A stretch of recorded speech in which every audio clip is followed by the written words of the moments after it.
Praise the Lord. தேவனுடைய வார்த்தை ஊழியத்தின் சார்பாக உங்களை அன்போடு வாழ்த்துகிறோம். இந்த லென்ட் மாதத்தில் 40 நாட்கள் 40 கேள்விகள் என்ற தலைப்பில் நாம் தியானித்துக் கொண்டிருக்கிறோம். இன்று 40வது நாளில் என்னை இவர்களிலும் அதிகமாய் நேசிக்கிறாயா என்ற தலைப்பில் நம் அருமை சகோதரி குளோரி மேக்ஸ்வெல் அவர்கள் பேசுவார்கள். கேட்டு பயன்பெறுங்கள், மற்றவர்களுக்கும் ஷேர் செய்யுங்கள்.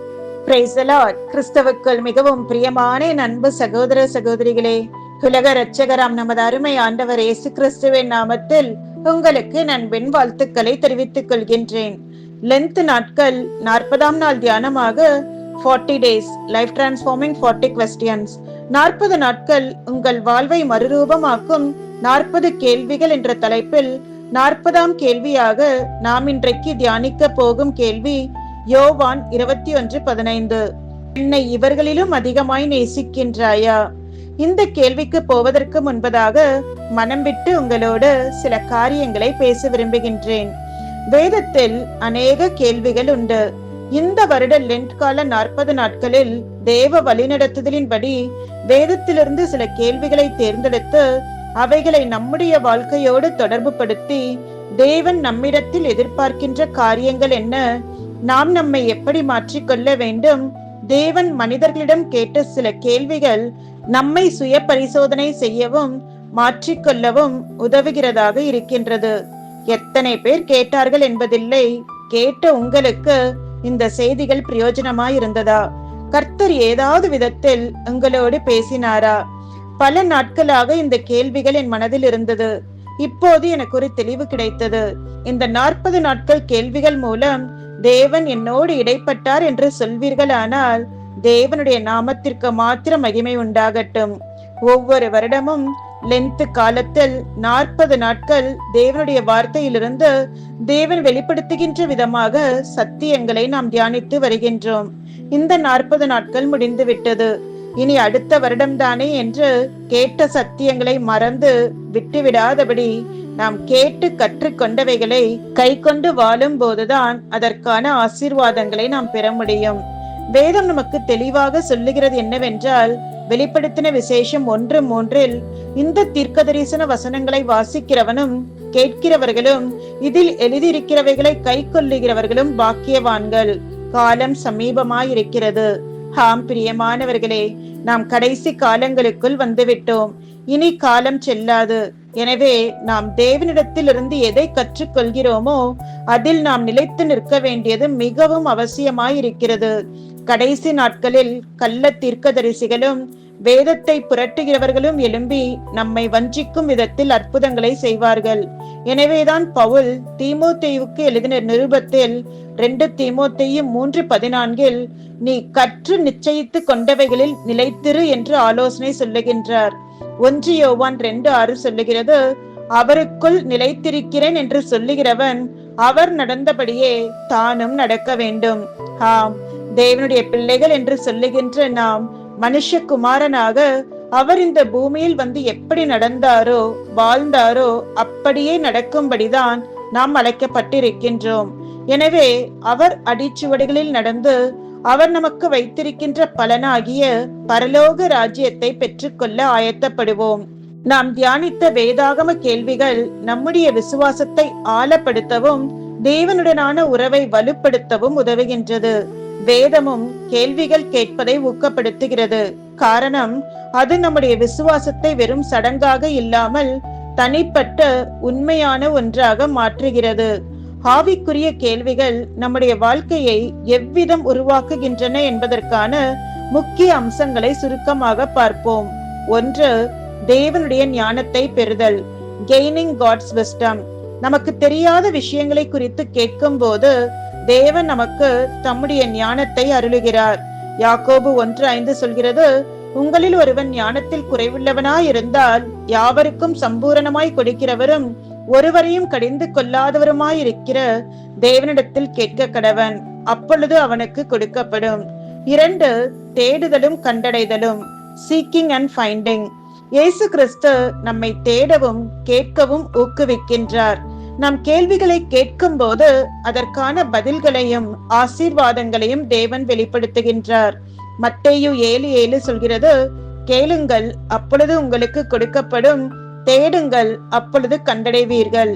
3, தனிப்பட்ட விசுவாசத்தை வளர்த்தல். growing in personal faith. கேள்விகள் கேட்பது நம்முடைய பலவீனங்களையும் சந்தேகங்களையும் ஒப்புக்கொள்வதாகும்.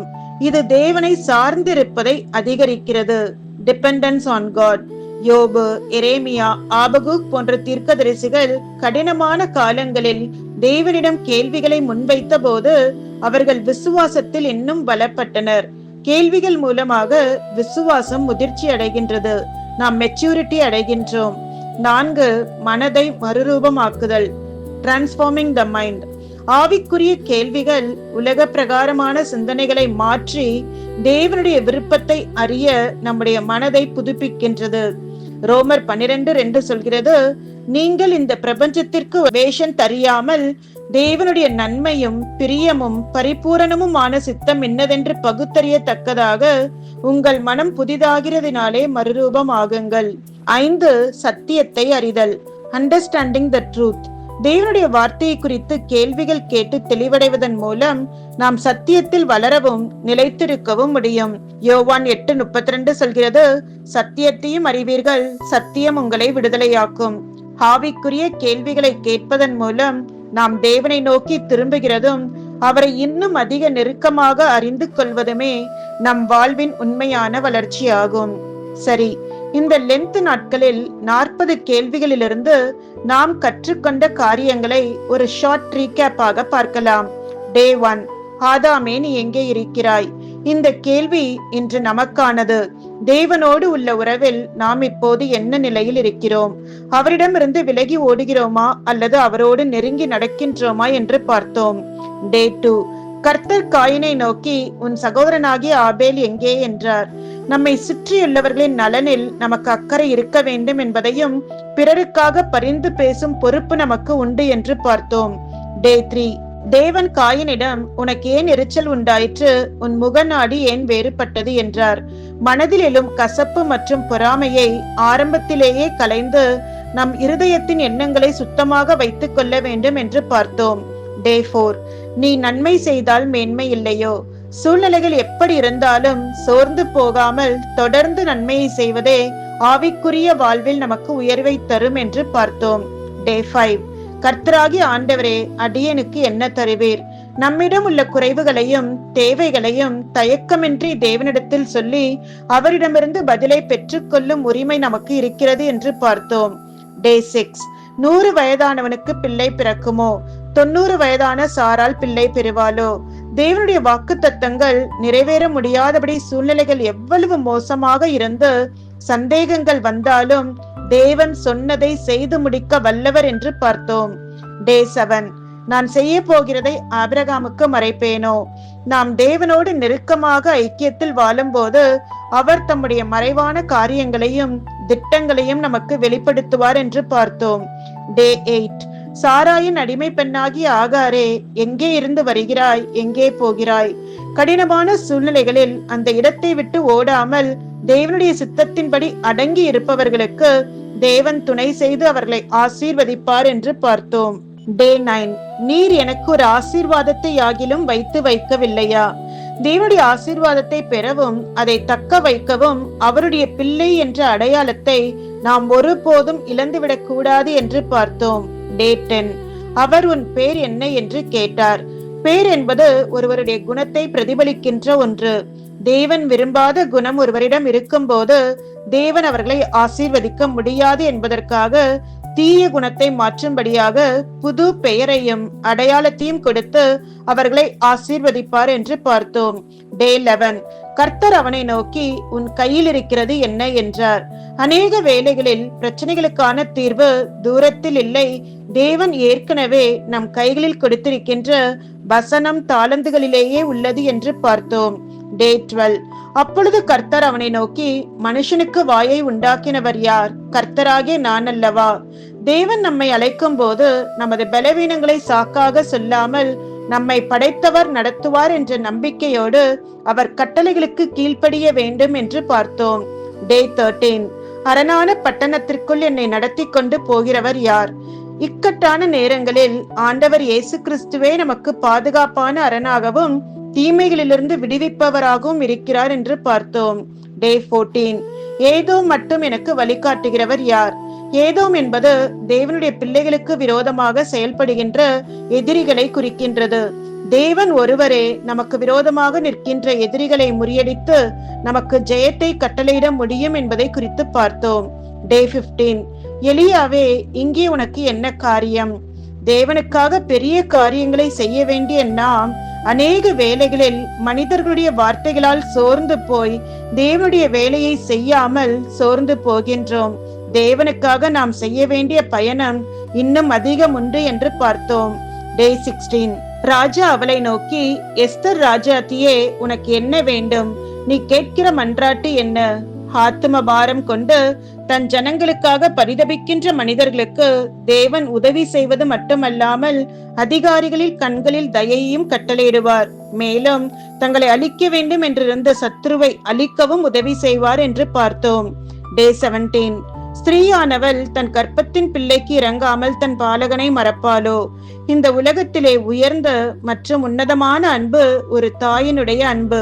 அப்படிப்பட்ட தாயே தன் பிள்ளையை மறந்தாலும் தேவன் நம்மை ஒருபோதும் மறக்க மாட்டார் என்று அவருடைய அன்பின் ஆழத்தை குறித்து பார்த்தோம். டே 18. கர்த்தாவே, எதுவரைக்கும் என்னை மறந்திருப்பீர்? நம் சூழ்நிலைகள் மத்தியில், நம் கடினமான நேரங்களில் தேவன் உதவி செய்வார் என்று எதிர்பார்த்த வேளைகளில் தேவன் அமைதியாக இருந்தபோது அவர் நம்மை மறந்துவிட்டார் என்று நாம் நினைத்த வேளைகளில் தேவன் திரைக்கு பின்பாக நமக்காக சிறந்த நன்மையை ஆயத்தப்படுத்துகிறார் என்று பார்த்தோம். டே 19. யாரை நான் அனுப்புவேன்? யார் நமது காரியமாய் போவான்? தேவனுடைய பாரத்தை உணர்த்துவதாய் அழிந்து போகும் ஆத்துமாக்களுக்கு சுவிசேஷம் அறிவிக்க யார் போவார்கள் என்று தேவன் தன் வேதனையை வெளிப்படுத்துகிறதை சொல்லுகிறதாக இருந்தது. தேவனுடைய அழைப்பிற்கு இதோ அடியேன் என்று சொல்லி உடனடியாக நம்மை அர்ப்பணித்து கீழ்ப்படிய வேண்டும் என்று பார்த்தோம். டே 20. அவரை குறித்து கேள்விப்படாதவர்கள் எப்படி விசுவாசிப்பார்கள்? ஆண்டவரை அறியாத ஜனங்கள், அவரை குறித்து கேள்விப்படாத ஜனங்கள் அவர்தான் ஜீவனுள்ள தேவன் என்பதை அறிந்து எப்படி விசுவாசிப்பார்கள்? அறிவிக்கின்றவர்கள் இல்லாவிட்டால் எப்படி அறிந்து கொள்வார்கள் என்பதை உணர்த்துவதாக சுவிசேஷம் அறிவிக்க வேண்டிய கட்டாயத்தை பார்த்தோம். டே 21. ஆகாதவர்களின் வழி வாய்க்கிறதென்ன? தீமை செய்கிறவர்களும் துன்மார்க்கமாய் வாழுகிறவர்களும் சுகித்திருக்கிறார்கள். அவர்களுக்கு நினைத்ததெல்லாம் நடக்கிறதே என்று அங்கலாய்க்கும் போது அது நிரந்தரம் அல்ல. தேவன் நீதிமானுக்கு நிச்சயம் நன்மை செய்வார். இம்மை வாழ்வின் தற்காலிக செழிப்பை கண்டு தடுமாறாமல் நித்திய நியாய தீர்ப்பை நம்பி பாடுபட்டாலும் உண்மையாய் வாழ வேண்டும் என்று பார்த்தோம். டே 22. வாலிபன் தன் வழியை எதினால் சுத்தம் பண்ணுவான்? அசுத்த காட்சிகள் நிறைந்த இந்த உலகத்தில் வாலிபர்கள் தங்களை எப்படி பரிசுத்தமாய் காத்துக்கொள்ள முடியும் என்ற கேள்விக்கு தேவன் அருளிய வேத வசனத்தை கைக்கொண்டு வாழும் போது, பாவ இருளில் வேதமாகிய வெளிச்சத்தின் ஒளியில் நடக்கும் போது பரிசுத்தமாய் வாழ முடியும் என்று பார்த்தோம். டே 23. என்னாலே செய்யக்கூடாத அதிசயமான காரியம் ஒன்றுண்டோ? தேவனால் கூடாத காரியம் ஒன்றுமே இல்லை. மனித அறிவுக்கு எட்டாத அதீத அதிசயங்களை அவர் செய்ய வல்லவர். எனவே எந்த சூழ்நிலையிலும் அவரை முழுமையாய் நம்ப வேண்டும் என்று பார்த்தோம். டே 24. நீங்கள் 1 மணி நேரமாவது என்னோட கூட விழித்திருக்க கூடாதா? ஜெபம் தான் விசுவாசியின் உயிர் மூச்சு. ஜெபம் இல்லாமல் நமக்கு ஜெயமில்லை. ஆனால் ஜெபத்திற்கு நேரம் தராமல் உலக காரியத்திற்கு நேரம் தருகிறோமே என்று நம் ஜெப குறைவை நமக்கு சுட்டி காட்டி ஜெப வாழ்வை மீண்டும் தட்டி எழுப்ப வேண்டும் என்று பார்த்தோம். டே 25. மனுப்புத்திரனே, இந்த எலும்புகள் உயிரடையுமா? ஒரு மனிதனுடைய வாழ்க்கை எவ்வளவுதான் உலர்ந்தும் காய்ந்தும் போயிருந்தாலும் அவன் தேவனுடைய பிரசன்னத்திற்கு திரும்பும் பட்சத்தில் அது உயிரடையும் என்பதையும் தேவ பிரசன்னத்தில் நாம் இருக்க வேண்டிய அவசியத்தையும் குறித்து பார்த்தோம். டே 26. நீ இடைவிடாமல் ஆராதிக்கின்ற உன் தேவன் உன்னை தப்புவிக்க வல்லவராயிருந்தாரா? எதிரிகள் எவ்வளவுதான் சூழ்ச்சிகள் செய்து நம்மை அழிக்க நினைத்தாலும் நாம் இடைவிடாமல் தேவனை ஆராதிக்கின்றவர்களாக இருக்கும் போது எதிரிகளின் சூழ்ச்சிகளை எல்லாம் முறியடித்து நம்முடைய தேவன் நம்மை பாதுகாக்க வல்லவர் என்று பார்த்தோம். டே 27. நான் பிதாவானால் என் கனம் எங்கே? அநேக வேளைகளில் நாம் காண்கின்ற மனிதர்களை மதிக்கின்றோம். நாம் தேவனுக்கு கொடுக்க வேண்டிய கனத்தை கொடுக்காமல் தேவன் தானே என்று ஈஸியாக அவரை நினைத்து அவருக்கு கொடுக்க வேண்டிய கனத்தை கொடுக்காமல் அவரை அசட்டை செய்வது எவ்வளவு பெரிய பாவம் என்று பார்த்தோம். Day 28. அற்ப விசுவாசியே, ஏன் சந்தேகப்பட்டாய்? நம்முடைய வாழ்வின் ஒவ்வொரு இக்கட்டான சூழ்நிலையிலும் தேவன் செய்த அற்புத அடையாளங்களை எல்லாம் பார்த்த பின்பும் கூட நம்முடைய வாழ்க்கையில் ஒரு புதிய பிரச்சனை என்று வந்ததும் தேவனால் இந்த காரியத்தில் எனக்கு அற்புதம் செய்ய முடியுமா என்று சந்தேகப்படுகின்ற அற்ப விசுவாசிகளாக நாம் மாறிவிடுகின்றதை கண்டிக்கும் விதமாக தேவன் நம்மை கேட்கின்ற காரியங்களை பார்த்தோம். Day 29. என்னை ஆண்டவரே ஆண்டவரே என்று நீங்கள் சொல்லியும் நான் சொல்லுகின்றபடி நீங்கள் செய்யாமல் போகிறதென்ன? தேவனுடைய பிள்ளைகளாகிய நாம் நம்முடைய வாயினால் மட்டும் நான் இயேசுவின் பிள்ளை என்று சொல்லிக்கொண்டு நம்முடைய வாழ்க்கையில் அவரை பிரதிபலித்து வாழாமல் இருப்பது நாம் தேவனுடைய பிள்ளைகள் என்ற சாட்சியை கெடுக்கிறதாக இருக்கும் என்று பார்த்தோம். Day 30. தேவன் நம்முடைய பட்சத்தில் இருந்தால் நமக்கு விரோதமாய் இருப்பவன் யார்? இந்த உலகத்தில் யார் நமக்கு எதிராக வந்தாலும் தேவன் நம் பட்சத்தில் இருக்கும் போது அவர்களால் நம்மை ஒன்றும் செய்ய முடியாது என்றும், மேலும் அவர் நம்மோடு இருந்தால் எந்த தீமையும் நம்மை பாதிக்காது என்று பார்த்தோம். Day 31. மனுஷனை நீ நினைக்கிறதற்கும் மனுஷகுமாரனை நீர் விசாரிக்கிறதற்கும் அவன் எம்மாத்திரம்?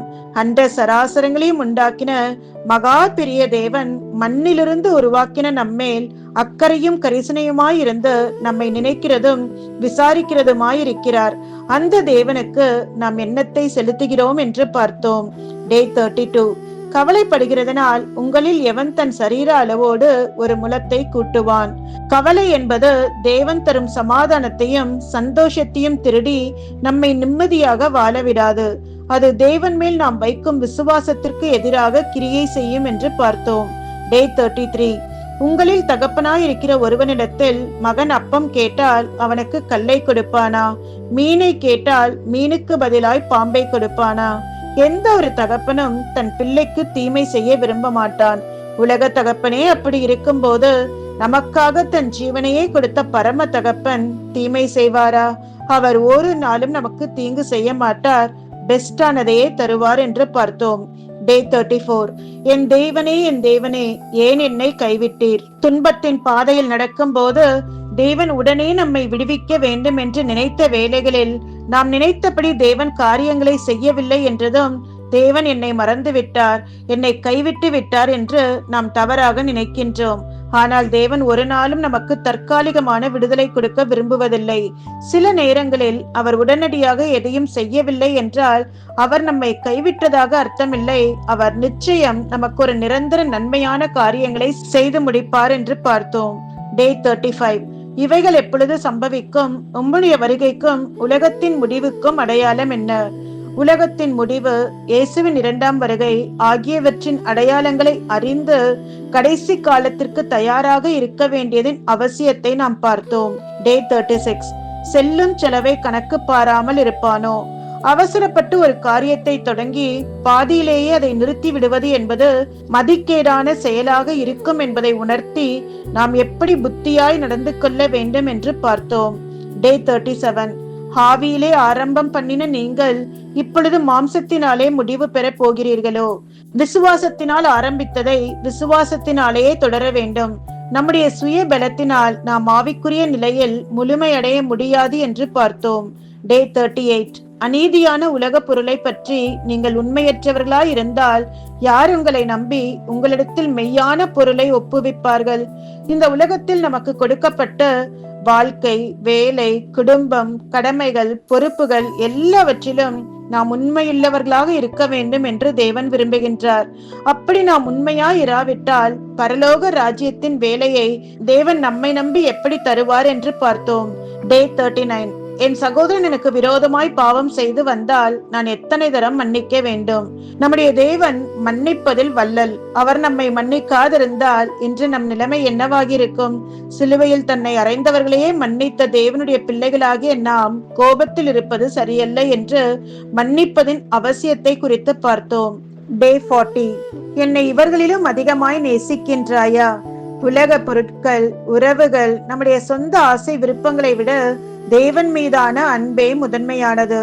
இந்த அன்பை வெறும் வார்த்தைகளால் சொல்லாமல் கர்த்தரின் கட்டளைகளை கைக்கொள்வதன் மூலமும் வசனத்தின்படி வாழ்வதன் மூலமும் அவருடன் ஒரு ஆழமான தனிப்பட்ட ஐக்கியத்தை வளர்த்து கொள்வதன் மூலமும் உலக ஆசைகளை விட அவரை முதன்மைப்படுத்துவதன் மூலம் செயலில் காட்ட வேண்டும் என்று பார்க்க போகின்றோம். யோவான் 21:15 சொல்கிறது, என்னை இவர்களிலும் அதிகமாய் நேசிக்கின்றாயா? இந்த 40வது நாளில் ஆண்டவர் நம்மை பார்த்து கேட்கின்றார். அன்று அப்போஸ்தலர் பேதுருவை பார்த்து கேட்டார், இன்றைக்கு நம் ஒவ்வொருவரையும் பார்த்து கேட்கின்றார். நாம் ஏன் அவரை நேசிக்க வேண்டும்? 1 யோவான் 4:19 சொல்கிறது, அவர் முந்தி நம்மிடத்தில் அன்பு கூர்ந்தபடியினால் நாமும் அவரிடத்தில் அன்பு கூறுகின்றோம். முந்தி அவரது அன்பை பெற்ற நாம் அதை திருப்பி தர வேண்டும். ஆம் பிரியமானவர்களே, பிதாவாகிய தேவன் நம்மேல் அன்பு கூர்ந்தபடியினால் தம் ஒரே பேரான குமாரனாகிய இயேசு கிறிஸ்துவை நம்முடைய பாவங்களுக்காக சிலுவையில் அறையும்படி ஒப்பு கொடுத்து அவர் மூலமாக மனுக்குலத்திற்கு பெரிய ரட்சிப்பை கட்டளையிட்டார். இப்படி அவர் நம்மை நேசித்து நம் மீது முதலாவது அன்பு கூர்ந்ததினால் நாமும் அவர் மேல் அன்பு கூற கடமைப்பட்டிருக்கின்றோம். அன்பு கூறுகிறோம் என்று சொல்லுகின்ற நாம் அவர் கட்டளைகளை கை கொள்ளுகிறவர்களாகவும் இருக்க வேண்டும். காரணம், யோவான் 14:15 சொல்கிறது, நீங்கள் என்னிடத்தில் அன்பு கூர்ந்தால் என் கற்பனைகளை கை கொள்ளுங்கள். 1 யோவான் 5:3 நாம் தேவனுடைய கற்பனைகளை கை கொள்வதே அவரிடத்தில் அன்பு கூறுவதாம் என்று சொல்லுகிறது. அந்த கற்பனை என்ன? மத்தேயு 22:37-38 வசனங்களில் இயேசு அவனை நோக்கி, உன் தேவனாகிய கர்த்தரிடத்தில் உன் முழு இருதயத்தோடும் உன் முழு ஆத்மாவோடும் உன் முழு மனதோடும் அன்பு கூறுவாயாக. இதுவே முதலாம் பிரதான கற்பனை. இயேசுவை நேசிக்கின்றேன் என்று சொல்லுகின்ற நாம் நம்முடைய இஷ்டப்படி வாழ முடியாது. உலகத்தில் இப்படியாக சொல்வார்கள், ஆற்றில் ஒரு கால் சேற்றில் ஒரு கால் என்று. அதுபோல இயேசு ஒரு பக்கம் உலகமும் ஒரு பக்கம் என்று நாம் வாழ முடியாது. இதைத்தான் மத்தேயு 6:24 நமக்கு தெளிவாக சொல்லுகிறது. 2 எஜமான்களுக்கு ஊழியம் செய்ய ஒருவனாலும் கூடாது. ஒருவனை பகைத்து மற்றவனை சிநேகிப்பான், அல்லது ஒருவனை பற்றி கொண்டு மற்றவனை அசட்டை பண்ணுவான். தேவனுக்கும் உலக பொருளுக்கும் ஊழியம் செய்ய உங்களால் கூடாது. மேலும் ரோமர் 12:2 நீங்கள் இந்த பிரபஞ்சத்திற்கு ஒத்த வேஷம் தெரியாமல் தேவனுடைய நன்மையும் பிரியமும் பரிபூரணமுமான சித்தம் இன்னதென்று பகுத்தறியத்தக்கதாக உங்கள் மனம் புதிதாகிறதுனாலே மறுரூபமாகுங்கள். ஆம் பிரியமானவர்களே, இயேசுவை நேசிக்கின்றேன் என்று சொல்லுகின்ற நாம் உலகத்தாரை போல வாழ முடியாது. ஆண்டவராகிய இயேசு கிறிஸ்துவின் இரத்தத்தால் கழுவப்பட்டு அவருடைய வார்த்தையினால் பரிசுத்தமாக்கப்பட்டு பரிசுத்த ஆவியினால் வழிநடத்தப்படுகின்ற மறுரூபமாக்கப்பட்ட வாழ்க்கைத்தான் வாழ வேண்டும். நீங்கள் ஒரு வேளை கேட்கலாம், இந்த பொல்லாத உலகத்தில் என்னால் எப்படி வாழ முடியும் என்று. வேதம் அதற்கும் நமக்கு தீர்வு கொடுக்கின்றது. எல்லாவற்றிலும் நமக்கு முன்மாதிரியாக வாழ்ந்த இயேசு கிறிஸ்து இந்த உலகத்தில் பரிசுத்தமாய் வாழ்ந்தார். ஒருவரும் அவரிடத்தில் எந்த ஒரு குற்றத்தையும் கண்டுபிடிக்க முடியவில்லை. பொல்லாது துன்மார்க்கமான மக்கள் மத்தியிலே வாழ்ந்த நோவா, ஆபிரகாம், லோத்து, ஈசாக்கு, யோசேப்பு, தானியேல் போன்றவர்கள் தேவனுக்கு பயந்து வாழ்ந்ததினால் தங்களை பரிசுத்தமாய் காத்து கொண்டார்கள். நாமும் கூட தேவ பயத்துடன் வாழ்வோமானால் இந்த உலகத்தின் அசுத்தங்களுக்கும் கவர்ச்சிகளுக்கும் நம்மை விலக்கி பரிசுத்தமாய் காத்து கொள்ள முடியும். இந்த உலகத்தில் வாழ்கின்ற நாம் சட்ட திட்டங்களுக்கு கீழ்ப்படிந்து நடப்பது அவசியம். ஆனால் இயேசுவின் பிள்ளைகளாக அவர் கற்பித்த கட்டளைகளை கை கொண்டு வாழ்வதும் மிகவும் அவசியம். இன்றைக்கு இயேசுவை நேசிக்கின்றோம் என்று சொல்லுகின்ற நாம் எப்படி வாழ்கின்றோம்? உலகத்திற்கு ஒத்த வேஷம் தரிக்கின்றோமா? அல்லது இயேசுவின் அடிச்சுவடுகளில் அவர் நடந்தபடியே நாமும் நடந்து இயேசுவை பிரதிபலிக்கின்றோமா? அன்று எலியா தீர்க்கதரிசி மூலமாக இஸ்ரவேல் ஜனங்களிடம் கேட்ட கேள்வியைத்தான் இன்றைக்கு ஆண்டவர் நம்மிடமும் கேட்கின்றார். 1 ராஜாக்கள் 18:21 நீங்கள் எந்த மட்டும் 2 நினைவுகளால் குந்தி குந்தி நடப்பீர்கள்? ஆம் பிரியமானவர்களே, எந்த மட்டும் நாம் உலகமும் வேண்டும் தேவனும் வேண்டும் என்று 2 நினைவுகளோடு வாழ்வோம். இன்றைக்கு ஒரு தீர்மானம் எடுப்போமா? இயேசுவே, நீரே மெய்யான தேவன் என்பதை நான் அறிவேன். நீர் என்னை நேசித்து எனக்காக உம்முடைய ஜீவனையே கொடுத்து என் மீது இவ்வளவாய் அன்பு கூர்ந்திருக்கிறீர். நான் நிற்பதும் நிர்மூலமாகாமல் இருப்பதும் உம்முடைய சுத்த கிருபையினால் மாத்திரமே. இதுவரை நான் எப்படி வாழ்ந்தேன் என்று எனக்கு தெரியவில்லை. ஆனால் இந்த நிமிடம் முதல் நான் உமக்காக வாழ்ந்து உம்முடைய இருதயத்தை சந்தோஷப்படுத்துவேன். நீர் சிலுவை மூலமாக என்னை நேசிக்கின்றீர் என்று உம் அன்பை வெளிப்படுத்தினீர். நானும் கற்பனைகளை கைக்கொண்டு வாழ்ந்து காட்டுவதன் மூலமாக நான் உம்மை நேசிக்கிறேன் என்று என் அன்பை வெளிப்படுத்த போகின்றேன். நான் இயேசுவின் பிள்ளை என்று இனி நான் என் வாயினால் மாத்திரம் சொல்ல போவதில்லை. மாறாக உம்மை நேசித்து உம்முடைய கற்பனைகளை கைக்கொண்டு என்னுடைய குணங்களில் உம்மை பிரதிபலித்து நீர் விரும்பியபடி நான் வாழ்ந்து அதன் மூலமாக நான் இயேசுவின் பிள்ளை என்பதை இந்த உலகத்திற்கு காட்டப் போகிறேன் என்று நம்மை அர்ப்பணிப்போமா? நாம் எடுத்த இந்த தீர்மானத்தை விட்டுவிடாமல் இனி ஒவ்வொரு நாளும் வேதம் வாசித்து ஜெபித்து அவருடைய சமூகத்தில் காத்திருந்து அவர் சத்தத்தை கேட்போம். கூடுமானவரை நாம் பழகுகின்றவர்களிடத்தில் இயேசுவின் அன்பை குறித்து சொல்வோம். அவரை பிரதிபலிக்கின்ற வாழ்க்கை வாழ்ந்து அவருடைய நாமத்திற்கு மகிமையும் கனத்தையும் சேர்ப்போம். கர்த்தர் உங்களை அதிகமாக ஆசீர்வதிப்பாராக. God bless you. எனக்கு அன்பானவர்களே, சூழ்நிலைகள் மாறலாம், மனிதர்கள் மாறலாம், ஆனால் தேவன் நம்மை வைத்த அன்பிலே அவர் மாறாதவராயிருக்கிறார். அவர் நமக்கென்று வைத்த திட்டத்திலும் அவர் மாறாதவராயிருக்கிறார். 40 நாட்கள் 40 கேள்விகள் என்ற தலைப்பிலே இன்று 40வது நாள். கடந்த 39 நாட்கள் வேதத்திலிருந்து கேட்கப்பட்ட பல கேள்விகளை குறித்து தியானித்தோம். ஒவ்வொரு நாளும் தியானம் உங்களுக்கு பிரயோஜனமாய் இருக்கும் என்று நான் நம்புகிறேன். இன்றைக்கு என்னை இவைகளிலும் அதிகமாக நேசிக்கின்றாயா? இந்த வார்த்தை ஆண்டவராகிய இயேசு கிறிஸ்து மனவிட்டு சீமோன் பேதுருவை பார்த்து சொன்ன வார்த்தைகள் தான் இவைகள். இன்றைக்கு அதே வார்த்தைகள் தேவன் உங்களை பார்த்து கேட்கிறார். அப்போஸ்தலர் பவுல் ஆண்டவரை அறிகிறதுக்கு முன்பாக பாரம்பரியத்தின் மேல் வைராக்கியம் உள்ளவராய் இருந்தார். அது நிமித்தம் பல தவறுகளை அவர் செய்தார். ஆனால் இயேசுவை அறிந்து கொண்ட பிறகு, இயேசுவை இரட்சகராக ஏற்றுக்கொண்ட பிறகு முற்றிலும் மாறின ஒரு நபராக மாறினார். அவர் இவ்வாறாக சொன்னார், கிறிஸ்துவின் அன்பை விட்டு என்னை பிரிப்பவன் யார்? உபத்திரமோ, வியாகுலமோ, நாசமோசமோ, பட்டயமோ இவைகள் ஒன்றும் என் ஆண்டவர் மேல் வைத்திருக்கிற அன்பிலிருந்து என்னை பிரிக்காது என்று அவர் சொன்னார். அப்போஸ்தலர் பவுல் தன் தீர்மானத்தில் கடைசி வரைக்கும் உறுதியாயிருந்தார். எந்த ஒரு காரியத்திலும் தேவனுடைய மனதை இனி காயப்படுத்த கூடாது என்றதில் எண்ணத்தில் கவனமாயிருந்தார். மேலும் இரத்த சாட்சியாக சாகவும் தன்னை விட்டு கொடுத்தார். சீமோன் பேதுரு சிலுவையை அறிகிற ஒரு சூழ்நிலை வந்த போது சீமோன் பேதுரு என்ன சொன்னா தெரியுமா? என்னை தலைகீழ சிலுவையை அறியுங்கள், ஏன்னா என் எஜமான் இயேசு கிறிஸ்துவை போல நேராக சிலுவையில் அறிய எனக்கு தகுதியே இல்லை, என்னை தலைக்கீழ சிலுவையை அறியுங்கள் என்று சொல்லி தன்னை ஜீவனை ஒப்பு கொடுத்தார். தேவன் அவர்கள் மேல் வைத்த அன்பினால் கவர்ந்தவர்களாக இருந்தபடினால் சாகும் துணிந்தவர்களாக அவர்கள் வாழ்க்கை முற்றிலும் மாறினது.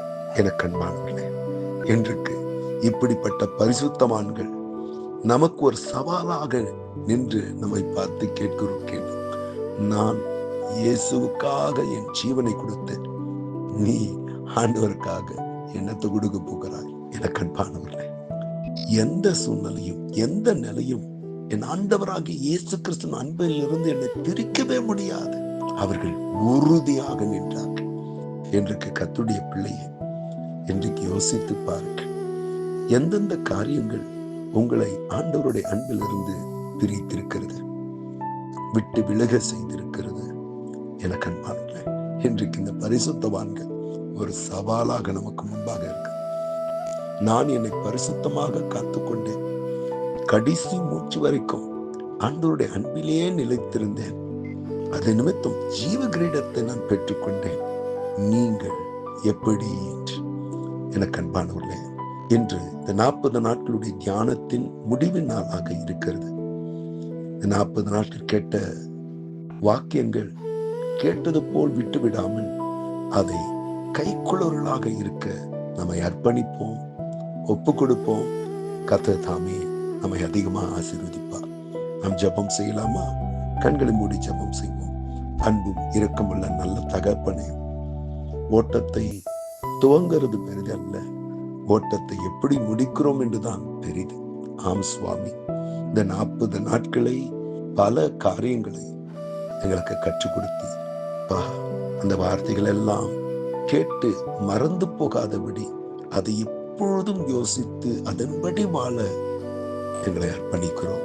அதுக்கேற்ற பலனை, அதுக்கேற்ற கிருபைகளை தந்து உங்களுடைய சித்தத்தின்படியே நடத்துங்கப்பா.